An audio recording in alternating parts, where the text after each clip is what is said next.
अगर उनको लगे कि नहीं ये बहुत शरारती लड़का, इसका आधा आधा मार्क्स तो मैं उड़ाऊंगी, जो चीज़ें हम बताते हैं वो ट्रेंड बन जाता है। वो यहाँ इस तरह से हरकत करोगे तो भाई पूरे मार्क्स चले जाएंगे। आपको लैंग्वेजेस पे फोकस करना चाहिए। 10th स्टैंडर्ड के अंदर हर दूसरे तीसरे बच्चे का यही दुख रहता है कि सर मेरा लैंग्वेजेस ना सर बहुत खराब है, सर बहुत ज्यादा खराब है, सर टीचर कुछ मार्क्स ही नहीं दे रही है सर। 9th स्टैंडर्ड में सर 55 मार्क्स मिला है सर, 60 मार्क्स मिला है, मेरा साइंस मैथ एसएसटी में अच्छा स्कोर हो जा रहा है, पर लैंग्वेजेस सर बहुत ज्यादा बैंड बजा रहा है सर, क्या करूं सर, घर पे कोई समझ ही नहीं रहा है कि मैं कितना ट्राई कर रहा हूं फिर भी हमसे हो ही नहीं रहा है। अरे दोस्त, मैं बोल रहा हूँ आपने ड्राइवर सही सिलेक्ट नहीं किया है। मैं बोल रहा हूँ ड्राइवर सही सिलेक्ट नहीं किया है, क्योंकि ड्राइवर अगर सही नहीं होगा तो भाई आप सही जगह से पहुंचो, सही जगह पे और सही टाइम पे नहीं पहुंचोगे। इसीलिए जो बताने जा रहा हूँ तो ये गिरी ट्यूटर को फॉलो करना बहुत जरूरी है। जो चीजें बताऊंगा प्लीज उन चीजों को फॉलो करना। मैं बोल रहा हूँ गारंटी के साथ बोर्ड एग्जाम्स के अंदर ना फोड़ के आओगे। और वो चीजें अभी से आपको करना पड़ेगा, अभी से इन पैटर्न को फॉलो करना पड़ेगा, जिससे आपको बहुत ज्यादा हेल्प मिलेगा। और ये मैं ऐसे ही नहीं बोल रहा, पिछले कई सालों से अपना इस साल पंच का पासा 5वां आने वाला है। 20 ईयर्स इस बार जीटी के ऑफलाइन को हो चुका रहेगा। तो जो चीजें मैं आपके सामने रखूंगा, देखो बोर्ड एग्जाम्स के अंदर पैटर्न्स को फॉलो किया जाता है। अब 9th स्टैंडर्ड के मार्क्स को का कंपैरिजन 10th स्टैंडर्ड से मत करें, क्योंकि 9th स्टैंडर्ड के अंदर बहुत सारे जगह ऐसा होता है, बहुत सारी जगह मैं कुछ जगह बोलूंगा, कुछ जगह तो देखो टीचर का अगर मन है तो हाफ हाफ मार्क्स वैसे भी उड़ा सकते हैं, उनकी मर्जी के ऊपर है। अगर उनको लगे कि नहीं ये बहुत शरारती लड़का, इसका आधा आधा मार्क्स तो मैं उड़ाऊंगी, तो कभी कभार वो थोड़ा भी केस होता है। कभी कभार केस ये भी होता है टीचर का कि नहीं अगर इसको बिना मतलब के मैं ज्यादा मार्क्स दे दूंगी तो इसके अंदर थोड़ा ओवर कॉन्फिडेंट आ जाएगा, फिर टीचर थोड़ा थोड़ा और उसको रिड्यूस कर देती है। ऐसे और बहुत सारे जगह बच्चों को ठीक से लिखने भी नहीं आता, बहुत सारे रूल्स और पैटर्न को फॉलो भी नहीं करने आता, और ये सभी का कॉम्बिनेशन ये निकलता है कि लैंग्वेजेस में हमारे मार्क्स बिल्कुल धमाक मतलब खत्म हो जाते हैं। बट टेंशन मतलब प्रदीप सर हैं यहाँ, हमारी पूरी टीम है यहाँ, जो चीजें बताएंगे जरूर उसको फॉलो करना है। नए हो तो प्लीज चैनल को सब्सक्राइब करके जरूर जाना। एंड गाइस डिस्क्रिप्शन के अंदर हमारा जो टेलीग्राम का चैनल दिया है उसको ज्वाइन करना, क्योंकि जो भी नोट्स आगे हम स्टार्ट करेंगे वो सभी नोट्स उसी चैनल पे आने उसी पे आपको मिलेगा। तो चलो बात करते हैं। देखो तो गाइस जो पैटर्न बताऊंगा प्लीज उसको फॉलो करना, और वो टाइम भी मैं आपको बताऊंगा उसी टाइम उसी मतलब उस दिन ऐसे करते जाना। Paragraph, writing skill and grammar.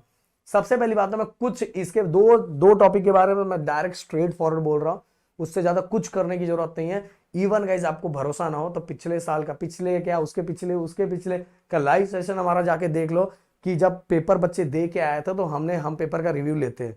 नीचे जाके कमेंट देखो, आपको अपने आप समझ में आ जाएगा कि भाई ऐसे ही नहीं बोलते। एक ही साल नहीं हुआ, मैं कितने साल हो चुके हैं, हम जो चीजें हम बताते हैं वो ट्रेंड बन जाता है। भाई समझ में आ रहा है, तो जो वही चीजें आगे फॉलो की जाती है। तो राइटिंग स्किल एंड ग्रामर, बस आपको क्या करना है पता है, राइटिंग स्किल एंड ग्रामर का ओनली 1 शॉट वीडियो देख लेना है। हमारा हमारा 1 शॉट वीडियो बस अगर आपने देख लिया ना, राइटिंग स्किल एंड ग्रामर पे इस चैनल पे जितने वीडियोस पड़े हुए हैं, अगर आप वो सब नहीं देख पा रहे हो तो राइटिंग स्किल एंड ग्रामर का 1 शॉट वीडियो देख लो। मैं बोल रहा हूँ हर टॉपिक आपका क्लियर हो जाएगा और आपको हर चीजें बहुत बेहतरीन तरीके से समझ में आएगा, और तीनों का हिंदी इंग्लिश एंड मराठी तीनों का काम तमाम हो जाएगा। अब पैराग्राफ, पैराग्राफ को अगर अभी से आपको इंप्रूव करना है तो आपको कैसे इंप्रूव करना चाहिए।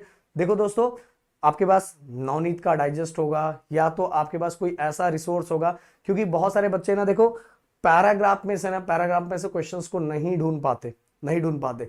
तो उनको अगर उसमें मार्क्स इंप्रूव करना है तो उनके पास जो भी बुक होगा, अगर नवनीत का डाइजेस्ट है तो उसके अंदर पैराग्राफ्स दिए रहते हैं, तो उन पैराग्राफ्स के नीचे जो क्वेश्चंस दिए रहते हैं उन सभी क्वेश्चंस की बस आप प्रैक्टिस करते जाओ गाइज, वही सेम टू सेम क्वेश्चंस आपको बोर्ड एग्जाम में दिखाई देगा। ओके, और अगर थोड़ा मॉडिफाई भी किया तो भी आप हैंडल कर लोगे और आपका स्कोर बन जाएगा।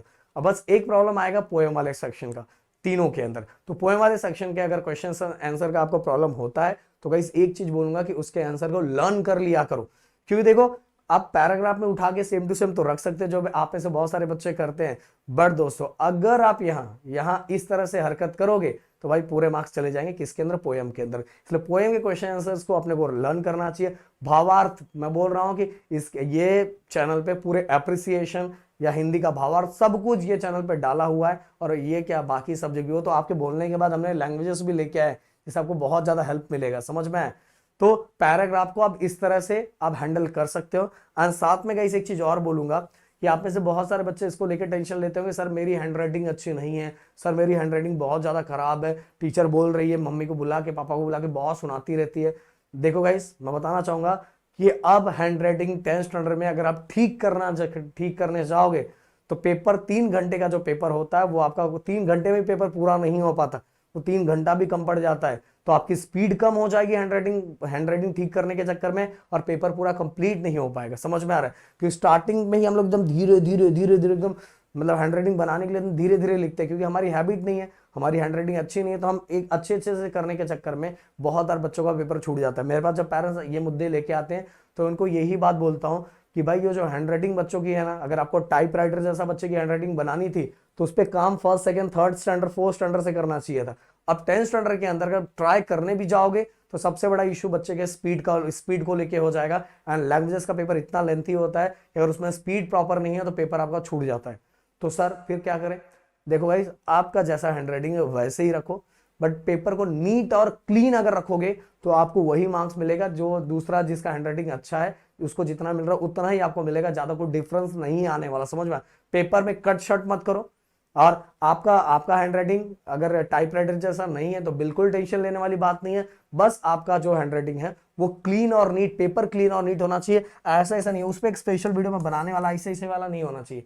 उसके पीछे के भी कुछ रूल्स है कि आपको कौन से रूल्स को फॉलो करना चाहिए। एंड गाइस देखो, paragraph, writing skill and grammar, पूरे लैंग्वेजेस के अंदर कुछ रूल्स होते हैं जिन पैटर्न्स को हमें फॉलो करना है। अगर उन पैटर्न्स को फॉलो करोगे तो आपके मार्क्स कट होने वाले नहीं है। समझ में आए? तो गाइस जो चीजें मैंने बताई जरूर उनको आप कंटिन्यू फॉलो करो। और मैं एक चीज बोलना चाहूंगा कि डेली आपको 35 मिनट्स आपको लैंग्वेजेस पे फोकस करना चाहिए।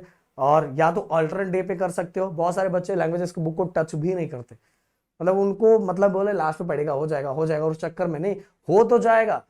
बट गाइस अपने को अच्छा स्कोर करना है, क्योंकि इसके अंदर भी आप 95 90 ऊपर स्कोर कर सकते हो। क्योंकि गाइस आपको ये सुन के बहुत शॉकिंग लगेगा, सर ये क्या बोल रहे सर, ऐसा मेरे क्लास में तो किसी को मिलता नहीं। भाई बोर्ड एग्जाम में बहुत सारे बच्चों को मिलता है, क्योंकि वहां सब पेपर एकदम रूल वाइज चेक होता है। अगर रूल में आप फिट बैठते हो तो आपको पूरे मार्क्स मिलेंगे। ऐसे बच्चे भी जिनका 55-60 कभी स्कोर नहीं हो पाया था, वो बच्चे भी अबो 95-90 स्कोर करके बैठ जाते हैं। समझ में आया?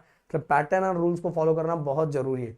ओके। एंड एक पेपर भी आप हफ्ते में एक पेपर भी लैंग्वेजेस का लिखो, और साथ में अल्टरनेट डे पे आपको क्या करना है, लैंग्वेजेस की प्रैक्टिस करते रहना है। अगर करते रहोगे तो आपका काम हो जाएगा। तो मिलते हैं नेक्स्ट वीडियो में। Thank you so much guys. जय हिंद एंड जय महाराष्ट्र दोस्तों।